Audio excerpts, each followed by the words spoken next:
It's not calling you Josh Frydenberg, it's calling you Dosh Frydenberg. Under the coalition, taxes for hard-working Australians will always be lower. You know, I don't hold a hose, mate, and I don't sit in the control room.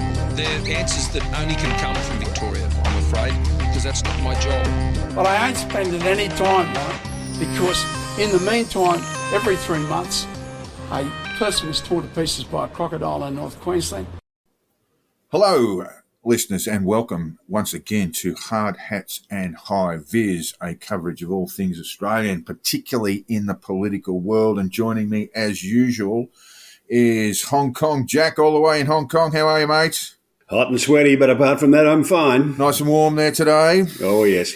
I see you've got the black gear on, mate. You do know that absorbs heat, don't you? Absorbs light and heat. Well, I've got the aircon on in here, so it's okay. Yeah. All right. Now, look, we touched on this last week for our listeners. What had come out on that previous weekend is that Scott Morrison had secretly become the health minister, with the health minister's knowledge and approval, it would seem, and also the finance minister, Matthias Cormann, who was the finance minister, didn't have a clue, and that was where we stood. And we had a bit of a chat about that, and we kind of knew that there was more coming. And in fact, the Prime Minister had requested further details, and it turned out, Jack, that Scott Morrison was secretly 5 ministers. A quarter of the cabinet, almost. And we thought it was bizarre when we were talking about it, and it is bizarre. Just two was bizarre. 5. Yeah, so what we had was he was secretly appointed health minister on March 14. 2 weeks later, 16 days later, he became finance minister, and we knew that last week when we went to air. And then more than a year later, he became, on April 15, 2021, he secretly became the Minister for Industry, Science, Energy and Resources. And then on May 6th, he became secretly the Minister for the Treasury and the Home Affairs Ministries, and all with the Governor-General's permission. Now, these were not, obviously not, ceremonial swearing-ins, Jack, but he was sworn in nevertheless. Can you just walk me through that procedure, how he was sworn in? That we really don't know for sure. We don't know whether it was done in person or whether the Governor-General just signed off on it. We have seen documents from Yarralumla indicating, in fact, all 5, that he had signed off on them, but clearly there was no ceremonies, no media snapping photographs while Scott Morrison signed himself into these 5 ministries at Yarralumla. No pulling the ancient family Bible out and having it photographed or anything like that. No, nothing like that. But it was done on administrative terms, and it was done according to legal advice provided by the then Attorney General, Christian Porter. Well, the first one was done on legal advice provided by the Attorney General, Christian Porter. That is the Health Ministry, double ministry, if you like. But we don't know that Christian Porter or the Attorney General's office provided any advice on any of the other swearing-ins. I see. Okay, so... And indeed, even with the first one, we don't know whether the Attorney General's Department were a party to the advice that Christian Porter gave, or whether that was just advice from Christian Porter himself. Okay. Normally speaking, an advice from the Attorney General would go through the department and come up and be filtered and cross-checked, etc., etc. But we don't know whether that happened or not. We do know, as we go to air on Monday, the 22nd of August, that Anthony Albanese is awaiting the advice of the Solicitor General in regard to these 5 secret appointments. It would seem now in breaking news that he has received that, and that advice will be published tomorrow or made public tomorrow. Is there any suggestion of illegality? Oh, I don't think there will be, no. Okay. We have to look at the role of David Hurley, the Governor-General, Jack, and look, we do know the convention dictates, as we saw in 1975, or as we saw a breach of in 1975, with the constitutional crisis there, that it is a requirement of the Governor-General, the head of state, to accept the advice of the government of the day. And to act on that advice, that's correct. Yeah. That's right. But he's not just a rubber stamp, is he? No, he's not. Well, he can be a rubber stamp. And that's a question that I think probably our best Governor-General turned his mind to. And he says that this is Paul Hasluck. So Paul Hasluck, Governor-General from, I'm going to say 1969 to about 1974, Jack. Yeah. And a former foreign minister for Australia and long-term parliamentarian, held a number of ministries in the Menzies government, the Holt government, and the McMahon. The Minister for External Affairs, as it was then known. He was most famously. But he was also a Minister for Territories, looked after Papua New Guinea and all those sort of places as well. His view was that. And he's one of Australia's best political writers. Ever get hold of his pen portraits of his parliamentary colleagues? It's well worth a read. Very funny man. He went on. He said that the Governor-General's dominant role is one who uses his influence to ensure that there is care and deliberation, a close regard both for the requirements of the law and the conventions of the Constitution, and for the continuing interests of the whole nation. He says that the Governor-General's influence would disappear altogether if he were thought of as one who would do whatever he was told without asking the reasons why. Indeed. That seems very clear to me. So David Hurley, what he should have done was said when the first ministry was appointed, that when Prime Minister was appointed Minister for Health, he should have said, "Are you sure?" And every other time he said, "Are you really sure? Are you really sure?" Yes, it would seem. Look, I saw the Morrison press conference last week. It went for over an hour, and he was asked in it what conversations took place between himself and the Governor-General, David Hurley, and he declined to comment. The Yarralumla itself has only commented insofar as to say that they weren't aware that these, or it's not his role to determine whether these announcements are made public or not. And he had no reason to believe, he said, that Morrison would not tell his colleagues about this. Yes, exactly. So that's a far better way of putting it. But when we get to the fourth and fifth signings in, and presumably David Hurley had looked at the previous three appointments and found that none had been made public, should he have asked more than, "Are you really sure, Jack?" Well, we don't know exactly what was said. We don't know whether he asked any questions at all or whether they had a long conversation about it. All that's possible. And you would expect a military fellow like David Hurley to have kept scrupulous notes about that, because that's something the military is actually quite good at, of diarising what's actually happening as it goes along. But we don't know what's in those notes. That would be of interest to a lot of people, historians particularly, I should think. But I would expect the Governor-General to have a long conversation with the Prime Minister about something as irregular as this and say, I think it was Professor Rosalind Dixon from the University of New South Wales said he should have been asking, are these appointments really necessary? Could we wait until someone is actually sick and make provision for a virtual model of appointment? I'll get back to that. How is the arrangement going to work? These are all the questions that the Governor-General should have been asking at the time, and I agree with that. Because there is facility, isn't there, for in respect of when a minister is unavailable due to illness or some sort of personal issue in his or her life. There's available to the government the provision to have appointments made very quickly. There's a comprehensive official set of protocols around this. It's called continuity of government. And it's something you're briefed on when you get into power. One of the first things you're briefed on when you get into power. So there already is provision for all this. It was entirely unnecessary so far as I can see. Yes, indeed. Can I just take you back to what we may understand or what we might have excused Morrison of was the sharing of the health portfolio. The Biosecurity Act, and I just can't recall, I think it's section 475 of that act, essentially once triggered, once the Governor-General had activated that on the advice of the government, that it essentially meant that the health minister in Australia was, in fact, the most powerful figure in Australia, more powerful than the Prime Minister.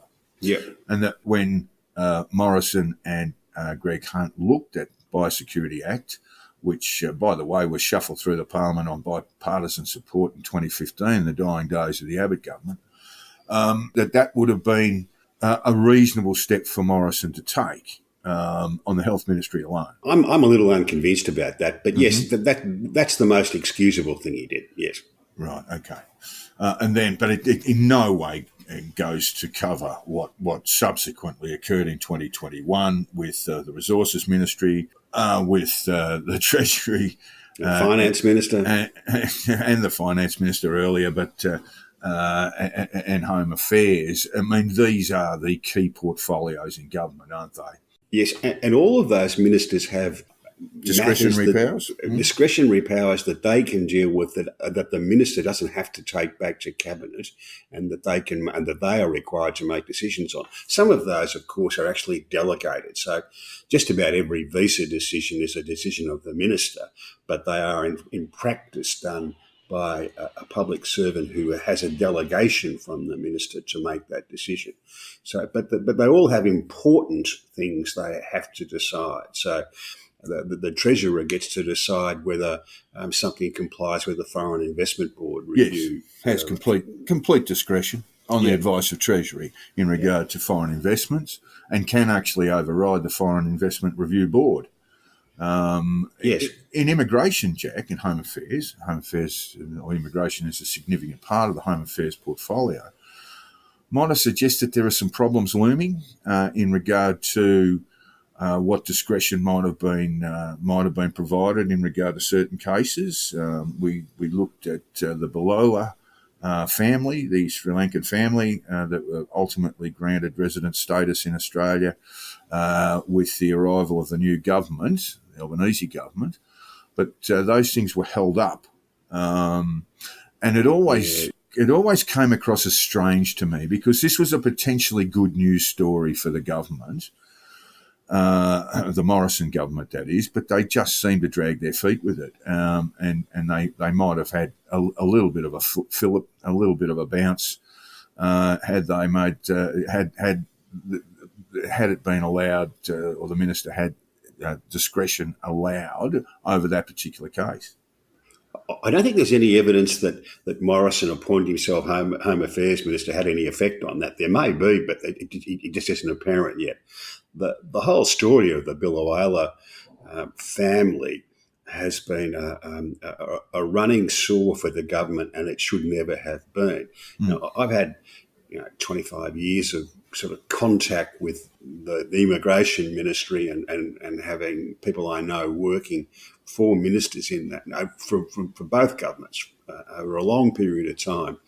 And there are always problems like the Biloela family, problems where a government doesn't want to change the rules because hard cases make bad law. If you change the rules to fix a hard case, you make the law worse. So you leave it to the discretion of the minister. Well, you find a way. And I've got to say, there's been some very inventive people who've worked in ministerial offices over that 25 years, and they've come up with some quite strange schemes at times to fix the problem with a particular difficult case, to make it work, to make the problem go away. And that should have been done a long, long time ago.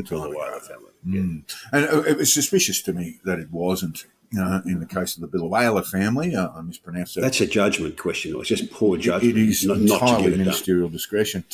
Let me ask you another example, Jack, and I don't know how well you know this, but on election day, many of us were lucky enough to receive a text message from the Liberal Party telling us that a boat had been intercepted from Sri Lanka on its way to Christmas Island, or it was intercepted off Christmas Island, and this occurred on election day, and an announcement was made by the Prime Minister, and basically a question that was fed to him by a Channel 7 journalist.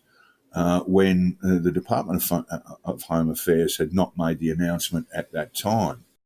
Yeah. Do you know the case? I am aware of it, and I don't know that his involvement, him having been appointed as Minister for Home Affairs, had an effect on that decision. I think that was just a grubby political decision to publicise it before the Home Affairs Department did so. The matter was by the Albanese government. The matter was investigated by the Home Affairs Department head, and it was very clear that pressure was coming from the Prime Minister's office upon Karen Andrews, the then Minister for Home Affairs, or one of the ministers for Home Affairs at the time, and that she was cropping a lot of flack. It had led to some very amusing text exchanges between herself and staff and the department itself, because they had, in fact, made a cursory notice of it on the Home Affairs website. The minister couldn't see it; it hadn't refreshed through the website. There may well be some skeletons coming here, Jack, because what we do know is that the National Security and Intelligence Services had no knowledge of any of this. The Public Service had no knowledge of this. What about the Department of Prime Minister and Cabinet, Jack? What did they know? That's not at all clear whether they gave any advice about this or whether they had knowledge of it. That's all a mystery. At this stage, I'm sure people in the department know. They'll be checking through their files and finding out whether they were told anything. But the wider public, no, we don't know what happened. We don't know what happened in the Prime Minister's office. We don't know what happened in the Department of Prime Minister and Cabinet. And the Department of Prime Minister and Cabinet has a legal advice section. There's a governance section. In the ordinary course of events, they would all make recommendations on something like this, but we don't know whether they did or they didn't. So, Jack, I'll ask you to clamber yourself into the rat's maze of Scott Morrison's brain and try and tell us what motivated him, because this, we'll go on and talk about consequence in a little while, but what was motivating him? We might understand the health ministry stuff, but go on with the next four. What was he thinking? It's a little hard to find a justification, to be quite honest, Jack. I just can't find a reason why you'd want to do this. Well, might I suggest one, Jack? Bill Shorten thought he had a messianic complex, and I think that's, it might be. It's right. getting close. People do get a bit overexcited when they're in a crisis situation like that, and they can start to think that they're all Winston Churchill and they're standing, in protection of the entire Western world. Mm-hmm. But it's a worrying thing. It is, of course, a reminder. People tell me I'm boring because I always bang on about the importance of cabinet government, but that's the key thing about the whole issue, is that it's a destruction of the proper way of governing in a Westminster parliamentary system, which is a cabinet government. That collaborative approach around the cabinet table.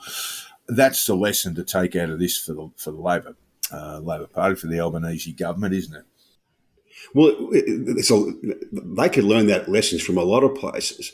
The best government of our lifetime, the Hawke government, was an excellent cabinet government, and that was the reason why it was the best government we've had. They didn't get everything right, but you're much less likely to make a really bad decision if it's done around the cabinet table and everyone gets their say and a vote is taken. You don't do things in secret, and you don't. You have to be relatively open with your colleagues. Might I suggest, Jack, that this has unified the country in many ways. We've got even very conservative commentators giving Scott Morrison a slapping, and it seems to be running right across the political divide. even within the factions on the Conservative side. We had the extraordinary situation of Peter Credlin and Malcolm Turnbull almost singing from the same hymn sheet. Wow. And I don't think they've agreed with anything since she was working for him. That's a long time ago. Yes, look, there are some names. But look, I will make a suggestion here, Jack. I would suggest I can understand the health ministry portfolio, given what I understand about the Biosecurity Act, and I think it's Section 475 of it. But when we get into April and May of 2021, and just to give our listeners some context, of course, one of those things about COVID is it tends to affect your view of chronology. But at that time, we were rolling out vaccines. Vaccines were going into arms. There was a bit of a problem with supply. There were issues around one particular vaccine and its administration to younger people. But really, the crisis, I suppose, had largely passed that great period of unknown in March 2020 when the pandemic was spreading around the world. There were no vaccines. And people were dropping off the branch left, right, and centre. That things had very much changed. That really this shows that the Prime Minister was suspicious of his colleagues, was paranoid possibly of his colleagues using their ministerial discretion. I think what really happened is that he thought he had some justification for the first one, for the health ministry. I don't really agree that there is justification for it, even despite the Biosecurity Act. But having done that once, he saw opportunity and took it to do it on multiple other occasions. He'd become addicted to it, Jack. Yeah, he had. And it was a foolish and egregious error. I don't know that it's. We don't know what the consequences are because we don't know what actually he did with it. We know he did a couple of things with it, but not very much. So it seems at the moment, but that's time will tell. Well, it is time to talk about consequences, Jack, and then we might speculate a little bit because the political consequences are damning for the Liberal Party. And we're not talking about the coalition. The National Party is said to be very, very upset about this. Bridget McKenzie and David Littleproud have been excoriating of the former Prime Minister. A good deal of the Liberal Party are very upset about this. Oh, absolutely. We've seen Karen Andrews calling for him to resign one day and then after receiving her long-awaited apology, continued with that line. It's said that Josh Frydenberg is incandescent with rage. So I heard. Yes, he was just about to explode when he found out, and he only found out last week, like the rest of us, as did Andrews.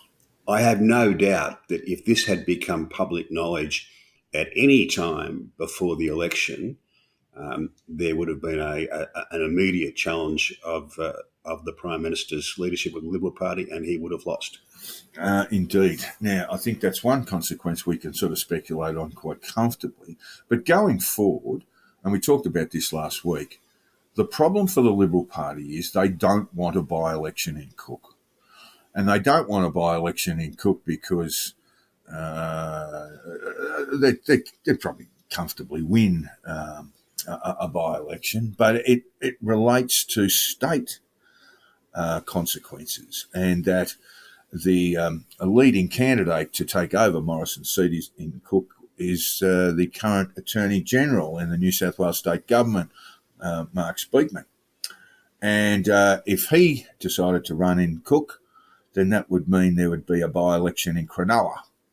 And while the Liberals hold that very, very comfortably, there would likely be a significant swing against a very shaky state Perrottet government in New South Wales.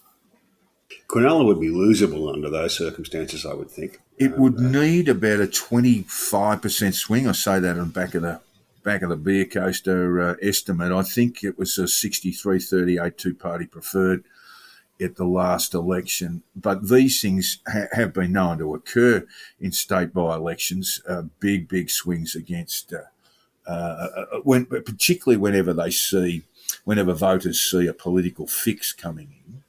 And Speakman has said that he will be a candidate in the next state election. He doesn't want to have to leave the New South Wales party and go to the federal sphere until the New South Wales election takes place, which I think is in March next year. Is that right? March this year, yes. Fixed terms in most states now, certainly in New South Wales have been for some time. So yes, if Speakman was to take up the job, if Morrison did walk out, as many of his parliamentary colleagues have requested he do, then that would trigger not just one but two by-elections, and the second one would be a particularly risky affair. So they've got to sit in the same room as him, Jack, for the foreseeable until at least March of next year. For a while, I don't think that's going to be too big a problem. Well, it's going to be a problem, but I think it's going to be too big a problem.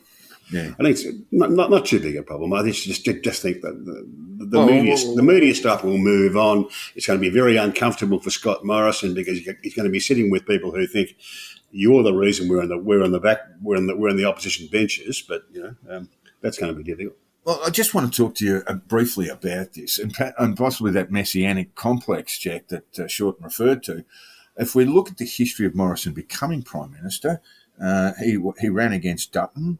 After a spill which saw Malcolm Turnbull toppled, that was in 2018, and he took over the Liberal leadership. Now, one thing that we really have to understand, and I've asked our listeners to do this, is that basically the coalition and certainly the Liberal Party did not think they could win 2019. It goes a long way to explaining a fair bit of pork barrelling through the sports rorts affair, through the regional development grants program, and all being targeted at coalition-held marginal seats. And that tells me that they were trying to save the furniture. So there was, going into the election, everyone thought that the Morrison government was going to get rolled. And everyone except one. Yes. Now, we can go through why that happened. I mean, Shorten had an expansive reform agenda, and then there was Bill Shorten himself that the Australians didn't trust and didn't take into their trust in 2019. But all of a sudden, Morrison won the unwinnable. And that, I will grant you, once we had the pandemic kick in, about 10 months later, a little bit less than that, 9 months later, that gave Scott Morrison this view that he was the magic man and that he alone understood the Australian people, that sort of form of delusion. I think that's correct. And there's going to be a big price to pay with this. If you want to look back in history and find a comparable situation, and I had spent some time over the weekend thinking about this, the nearest thing I can find is what's known as the Loans Affair, involving Rex the Strangler Connor. Yeah, Rex. Who was the Minister for Energy and Resources in the Whitlam government. And back in 1974, we had a petrol crisis. OPEC whacked up the prices, and all of a sudden, the Middle East was awash with what were called petrodollars, the windfall from those OPEC including price Iraq increases. And the petrodollars were flying around the world looking for something to invest in. And Rex Connor decided that we should have a national energy grid and a giant big pipeline running all the way from the gas fields of the northwest of Australia right across to the east coast. And all tremendous idea until we got to the funding. All of this was going to be government owned because he was an old-fashioned. He was probably a com, to be quite honest. He was an old-fashioned socialist. Was Rex. And in May 1975, after a whole lot of kerfuffle about this, the cabinet ruled that only the Treasurer could borrow the money only the Treasurer could borrow money for Australia or overseas. Rex wasn't listening. Rex wasn't listening. Well, if he listened, he didn't take any notice, put it that way. He was still sitting in his office, sitting up all night, negotiating with people overseas to get the petrodollars so he could build his pipeline, etc. He was sitting up there all night waiting for the telex to start ticking with the money coming through. It was extraordinarily damaging to Whitlam's election hopes in 1975. But the full extent of this didn't come out until after the election in 1975, until Whitlam was defeated. In a similar way as Morrison's situation has, it came out after the election, and that was a big, big burden for Labor to carry, and they got an even worse result in 1977. Yeah, they got belted again in 1977, and it took a lot of work, and a lot of people had to fall on their sword and disappear from politics for Labor to recover from that. And that's what I think the Liberal Party is going to face now, that Morrison's going to have to go, probably a couple of other people as well, and it's going to take some time and some slow, hard rebuilding to recover from this. A crisis of integrity in government. Yep. And let me say that if you were sitting in the government benches and you wanted to have a crack at Peter Dutton, just ask him how many prime ministers he'd like to be. Would he like to be 3 or 4 or 5, or would he like to sit in the cabinet on his own? I mean, look, there's lots of fun to be had there. And yes, look, we have taken up a lot of the time, but I think, you know, the Liberals will sort of say, oh, look, there are far more important issues facing the Australian people, which is true. But don't think that you can dismiss this. And the reason you can't dismiss this is because your own party room's filthy on it. That's the problem. All right. That was exactly what was the case in the Labor Party in the 1970s. There were some people who said, "Oh, Rex was okay," and there were plenty of people who were so angry about it. Yeah. All right. Now we are going to move on to something that the government has initiated, Jack. A job summit in September. And I didn't know. I thought this was going to be like a Kevin Rudd summit where all are welcome. Thousands would flock and with flowers in their hair and so forth. But only about 100 people from across the country are expected to be invited to the Jobs Summit in September. And apparently Albo's keeping the invitations pretty close to his chest. The country's major business groups will be there. Jennifer Westcott from the Business Council of Australia, Chief Executive there. AI Group Chief Executive Ines Willocks. AI Group Head of Education and Training, Megan Lilly. Specific industry groups, the Australian Banking Association, Anna Bly's the CEO there, Minerals Council of Australia, National Farmers Federation, Australian Retailers Association, and of course the trade union movement will be there. In reasonable number. It can't be too many of them if there's going to be only 100 in attendance.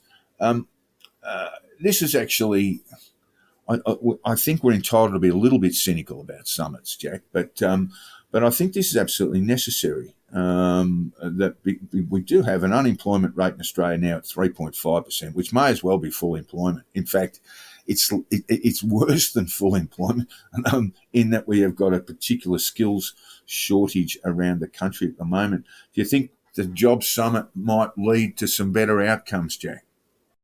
You never know with these things until they take place. Yeah, that's pretty right. But I mean, it's not a navel. It doesn't seem to me to be a navel gazing exercise, does it? It really does seem to be. We have got some problems, structural problems, with in our workforce at the moment, and we need to deal with them going forward. Well, if you go back in history, look at the Hawke Keating summit. They were good and they were necessary, and they produced some good outcomes. You look at the Rudd summit, and that looked like a foolish idea from the beginning. It looked like a love-in fest, you know. Nothing wrong with love, Jack. Don't run down love. Don't run down love. But yeah, I take what you mean. You need to have specific problems in order to gather people together and come up with some workable solutions. At least there are no actors being invited to this one.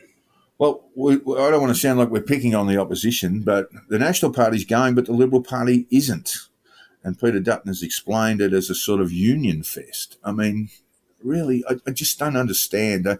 They jumped out of any sort of involvement towards the climate change legislation that went through the Parliament because they just said that they weren't going to vote.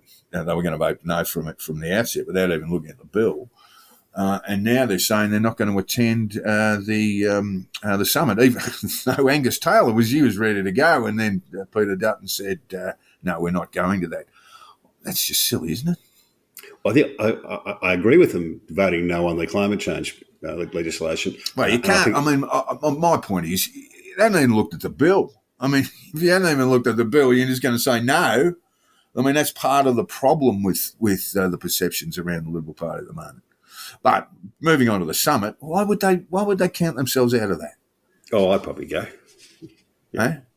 Of course you would. If I were Peter, terrific lunches, great dinners at night. Turn up. Like I say, this is not the foolishness that was the Rudd summit. There were no actors, there were no lovies involved, there are no people there just to swan around and look important. With any luck, it might actually produce some workable outcomes. Well, yesterday the Sun Herald reported that Immigration Minister Andrew Giles is warning that Australia is at risk of losing skilled migrants to other countries such as Canada. Damn you, Canadians! You know, if it doesn't overhaul the migration program. The Herald revealed last week that the government was looking at raising the migration cap from its current cap of 160 to between 160,000 and 180,000. That's not very big. It is expected to land somewhere towards the lower end of that spectrum. So we're not looking at a significant increase in immigration, but we are looking at a significant increase in the skilled migration program. Well, the Australian migration program has been remarkably successful. It really is the envy of quite a few countries around the world. And indeed, support for Australia's migration amongst the Australian population is incredibly high by world standards. Most countries struggle to get 40% support for the immigration program. Australia's consistently in the 60s and 70s. And that's because the features of Australia's migration program have been, it's on young, skilled people who can contribute to the country. It does need an overhaul. There are some weaknesses in it. There's a ticking bomb in the refugee program again. Large numbers of unresolved cases in that regard, and we can talk about that another day. But the skilled migration program does need a reset. It does need a rejig, and to be made to work a bit better. Yes, look, there are a number of industry sectors that are just crying out for workers. I mean, the most highly publicised cases are farm workers, and that is essentially being addressed. And we're talking about, I guess, the fruit pickers at this stage, and farm labourers generally, jobs that most Australians don't particularly want because they're very, very hard. And so we have temporary visas, and the Albanese government has reformed that process in allowing temporary visa workers to come into the country and send quite a lot more money home than they were allowed to do in the first instance. And they're actually being asked to bring their partners with them, or they can do that as well to make that process a little bit easier. But that's just farming. And when we look at IT, when we look at a whole raft of industries, hospitality is another one. There are serious skill shortages there. So we really do need to boost that skilled migration program, skilled migration numbers. Well, there's a number of things we need to fix. The skilled program is part of it. A lot of the farm work and where else are there gaps today? Restaurants and bars and etc. are finding terrible trouble finding staff. Even just to wash the dishes in places. And that's because a lot of that used to be filled by backpackers and students and all that sort of sort of people, right? You remember the famous Bat and Ball Hotel, Jack, where I gather fairly frequently, and that's a pub that relies essentially on backpacker workers. providing the meat and drink to the patrons, and they've had to close on a few occasions or not be available to our luncheon parties because they just can't get the staff at the moment. Yeah, and students as well. You know, foreign students who are over here working filled a lot of those jobs. Now, part of the consequences of the pandemic is that we don't get backpackers and we don't get the same number of foreign students, and there's a little bit of a lack of trust in Australia as a place to go because they saw what happened with closed borders and people not be able to get in or get out, and that's some trust that's going to have to be rebuilt. Indeed, that's a very, very good point, Jack. That our closed borders had left a lot of people stranded. And a lot of other people who were Australian citizens couldn't come back. You remember the Indian furore when we had people going to India to visit relatives and so forth, Australian residents, Australian citizens, and being prohibited from their return because of an outbreak of Delta, I believe, in India. Yeah. To be fair, Jack, I would say that just going back to the Morrison situation again, Morrison's mistake in appointing himself to these ministries, history will tell us that wasn't the only terrible error made during the COVID situation in Australia. There were plenty of other awful things that governments got wrong. I suspect that's right, but I maintain the view, and I think it's a view that you hold too, that we got most of it right, and it's easy. It's a lot easier in the rearview mirror. Yep, of course it is. When you know, well, you know, since we had Omicron, it wasn't so bad, and you know, and those sorts of things. I think we opened up as quickly as we could. The Australian people embraced the COVID vaccination, very, very high uptake, and we got on with things slowly but surely. Once that was done, but in that first year, but there were plenty of mistakes. There were plenty of mistakes, and Morrison's weren't the only ones. In that first year. Really, from March 2020, when Morrison became the health minister with Greg Hunt, to about March 2021, well, a little bit less, but certainly up until Christmas of 2020, there were no vaccines. You know, that's the thing. So we spent a long time in that, you know, almost a year in that period without vaccines, without vaccine protection, and really no great way of working our way through it, like the rest of the world. All right, now we're going to move to sport because there was a lot happening. A crippling, emotionally crippling game yesterday at the MCG in front of, I think, about 87,000. I was a bit surprised. I thought they'd get more. And the Blues got beaten by a point, a solitary point, and got turfed out of the finals. In the final 8 for rounds 1 to 22, and when it came to round 23, bundled out after a 1-point loss to the Magpies. Carlton hearts are broken. And the playing group, we can talk about how they should have put Collingwood away. They certainly had every opportunity to do so. And they'd won the statistics that count throughout the day, but only managed to kick a couple of goals in 3 quarters of footy. All of that aside, when they walk off the ground and now they go, and I'd suggest their Mad Monday might be a little bit subdued. How do they come back from this mentally? Oh, I don't think that's a big problem, really. You don't think so? No. Look, so what happens when they're a point ahead?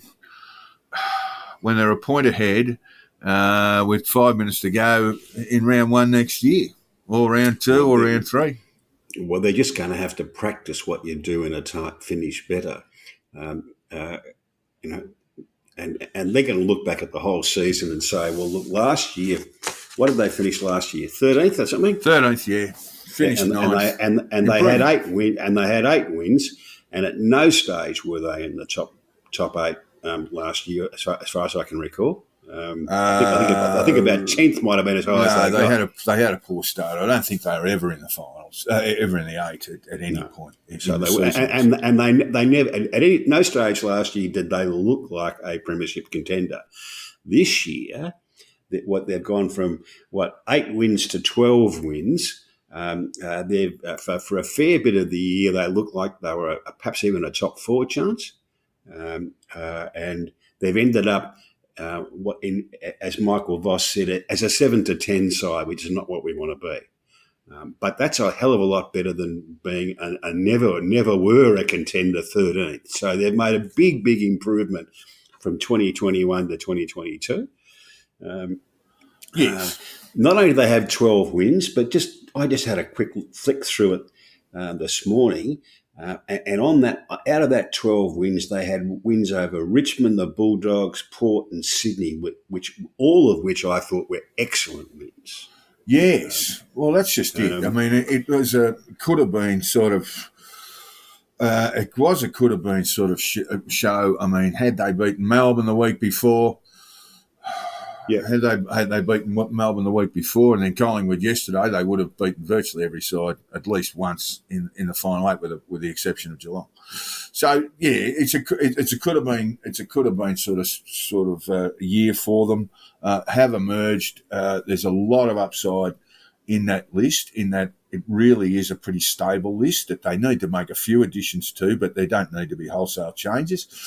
And you'd expect them. You know, pain will drive them on, and be better at locking down those close games in future. And there are ways you can coach around that, of course.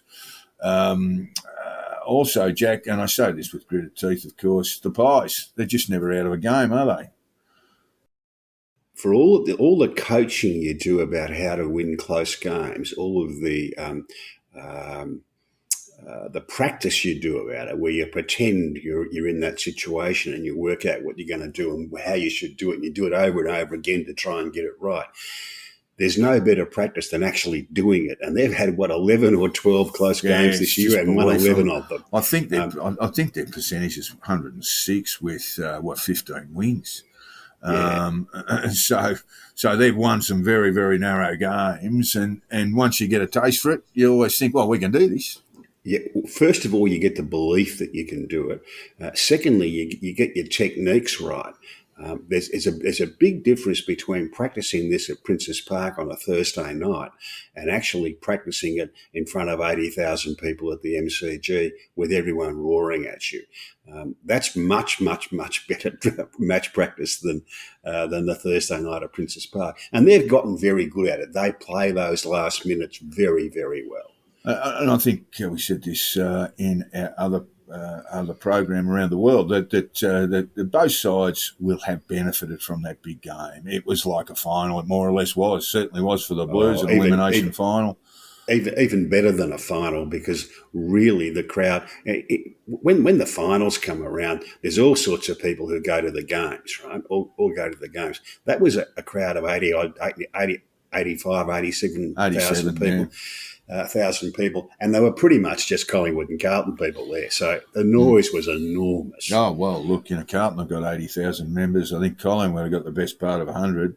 So there would have been a lot of people who couldn't go. And that's just, paying members, both huge clubs and long histories. Bad luck for the Blues, and the Pies go on to play Geelong in a fortnight's time. Richmond will play, who are they playing? Are they playing Freo? Oh, no, are they playing Brisbane?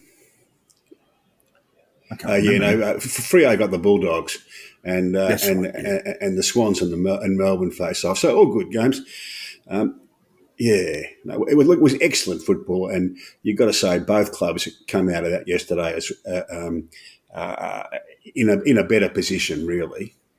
Because they got a chance to go there and do that in front of a big crowd. Players grow a leg doing that. It's like 10 games of experience rolled into one.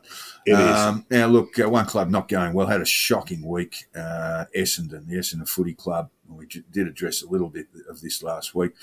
The coach, Ben Dutton, has been sacked after, I thought, Essendon gave a pretty good account of themselves in the first half against Richmond, playing a better side in better form. But he was sacked, and now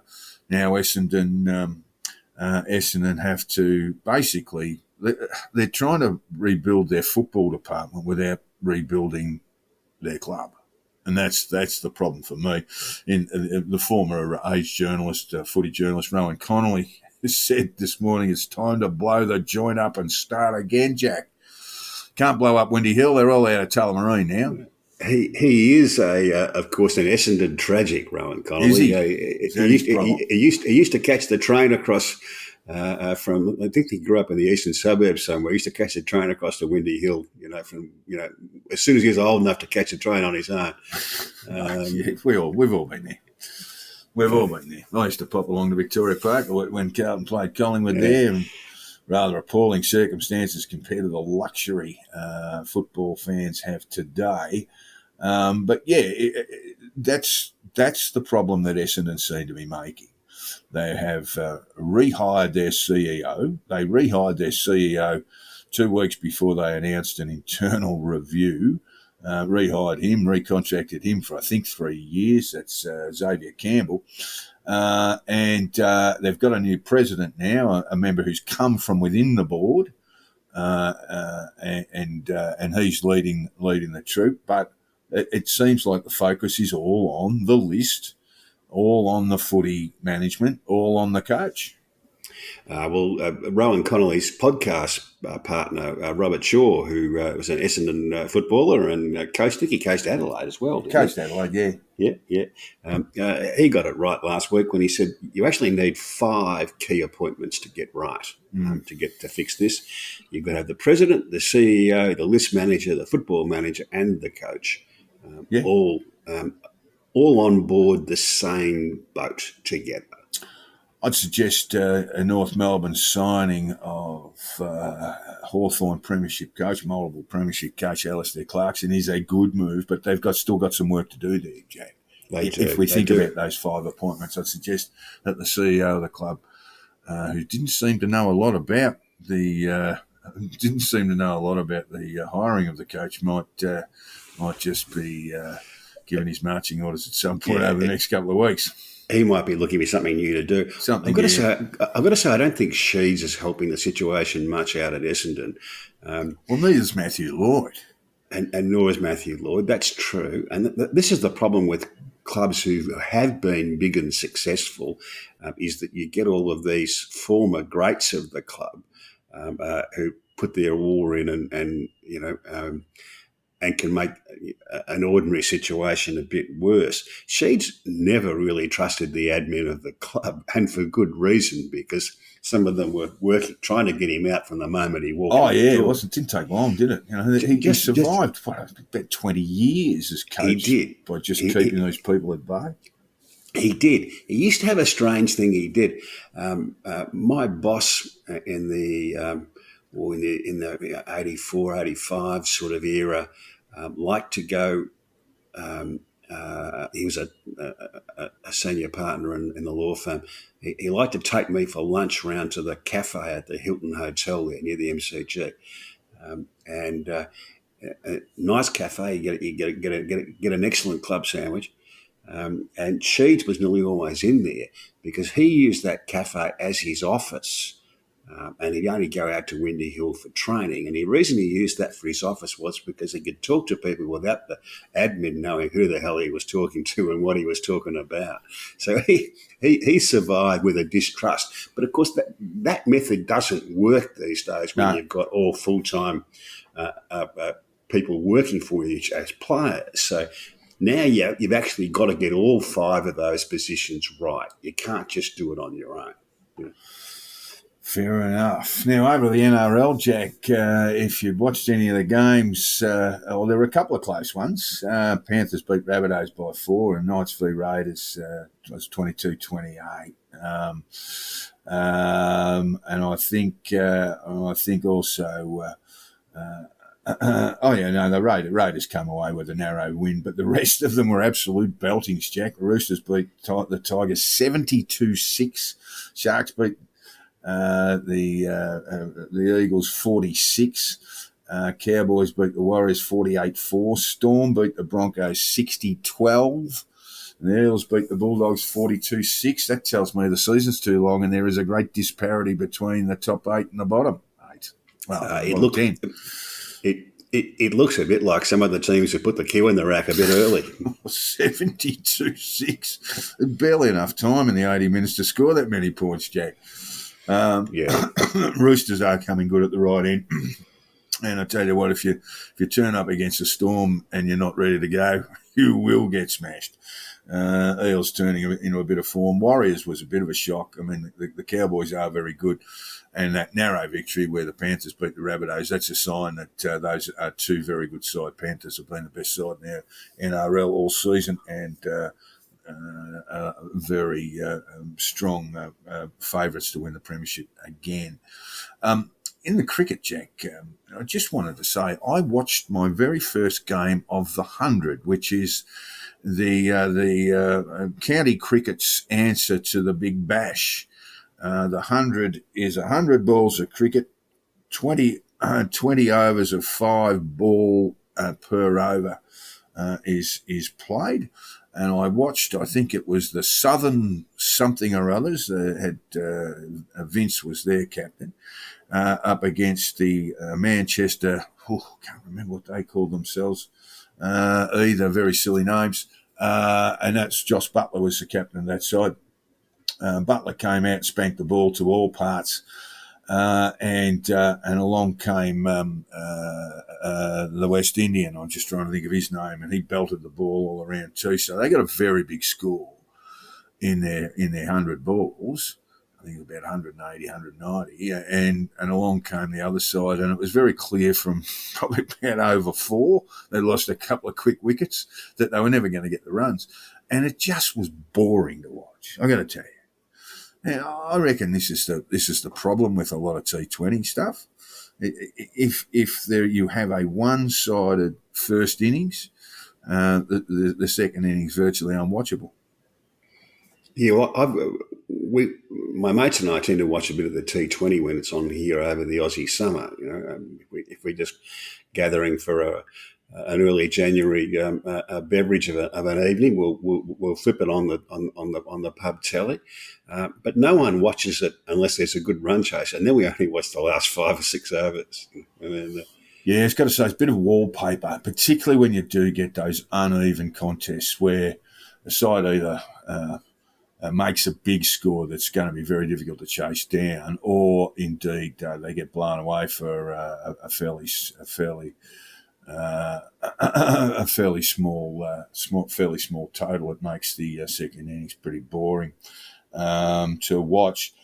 Now, Jack, I didn't want to spring this on you, and I'm sorry if it seems that way, but we have a letter from it's a note, and I think we might sort of put it aside for a more general discussion next week, but this is from Sanchez Lopez, and I believe that's an alias on Twitter. I think we can safely say that it is, but he's a fellow that I know well, and he has politically engaged, and he's asked the question. He's asked the question. Sorry, I'll just get to it. He's asked the question: what does modern conservatism actually seek to conserve? You don't have a quick two sentence answer for us, Jack? What's conservatism all about these days? Well, I'm not sure about that. I don't have much to do with people who consider themselves conservatives. Well, a lot of people do, and they're clearly not. That's the problem. I mean, conservatism has sort of found itself as a sort of, in its expressions in media, is basically a form of reactionary style approaches to politics. Well, I think this has happened right across the political spectrum. I think the old left-right divisions no longer work. And, the left are now more properly styled as progressives, and no one's quite sure what they want to do either. So I think it's an across the spectrum problem. Well, I might just say that there's actually nothing wrong with conservatism as it stands if we think of sort of 19th and early 20th century conservatism. And it's a style, an approach to government that says change that's not organic should not be responded to. I mean, that basically legislative change is not required unless it is in a response to organic change throughout the society. I mean, I don't approve of it, but I don't approve of it, but it's not for me. But it's actually a legitimate form of political expression. But when I look at conservatism today, let's look at the Liberal Party ranks or indeed conservative media, and you say, wait a minute, these guys aren't conservative. Not by the definition I just gave you. Well, I would say that's true of both the major political parties in Australia. That I don't know what, I look at the Liberal Party, not sure what it stands for. I look at the Labor Party, same thing, not sure what it stands for. Yeah, well, it was always a knock on the Labor Party when in their long time out of government since the Gillard Rudd years. Just, who does it represent? Is it just represent Labor with a U? Is it going to represent the middle classes working out in the suburbs, paying off their mortgages, all that sort of stuff? And in the end, it sort of has to do those sorts of things, or is it going to be a progressive style government and basically sort of argue with the Greens on who can be more progressive? What was the quote from Kim Beazley Senior? When I joined the Labor Party, it represented the cream of the working class, and sadly, it now represents the dregs of the middle class. Yeah, that was hurtful, but it is a very famous quote. When I look to the right, though, Jack, I see, we just looked at a Prime Minister, Scott Morrison, a former Prime Minister who would have claims to be a conservative, and there he was, snaffling ministerial appointments, self-appointments, and trying to run. It's basically a government of one. And we see this across the board. We do see this. Where so-called conservative pundits and commentators, the last thing is that they're conservative; they're actually reactionary. I think it's a good discussion for another time. Thank you, Sanchez. I think we might even put this aside for one of our more extended conversations, and we'll do a little bit of work and come up with some examples where some of our conservative commentariat might be seen as being genuine conservatives, while others clearly are not. So we'll have a bit of a look at that, and we won't spare those on the left either, Jack. What do you reckon? No. I think it's I just don't think that the old left-right divisions mean anything much worthwhile. Well, I don't think a linear expression of ideology is very helpful these days. And I just don't think that that's the way it goes. And in government, of course, I would prefer someone, this is a personal view, I'd prefer someone of a progressive bent, but having the capacity to be flexible and responding to conditions as they arise. All right. Okay. Well, thank you very much, Jack. We just want to say to our listeners that we welcome your comments, and we'd love to sort of pick up on various debates and various discussions about things that you might want to talk about. And so in that event, please drop us a line at the conditional release program at gmail.com, or you can hit me up on Twitter as Sanchez, the mysterious Sanchez Lopez did. And we can kick off a discussion. And we're getting some very good feedback at the moment. We really enjoy it. And we like to raise these sorts of things as we go through the program. And also remind listeners, if you are enjoying our podcast, give us a decent review on your podcast app and spread the word, whether it be on Twitter, be it on Facebook, or whatever social media forum that you like. Give us a bit of a rev up if you like. We would always like additional listeners as we go forward. Mate, enjoy the heat today in Hong Kong. You might even pop on the white shorts at some point, mate. Play away.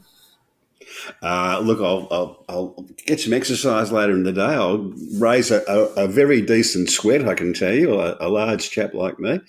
When he gets outside and exercise, I can fill a T-shirt in no time at all. And after that, I'll probably you'll need to replenish fluids. I'll be looking for a cold Asahi after that.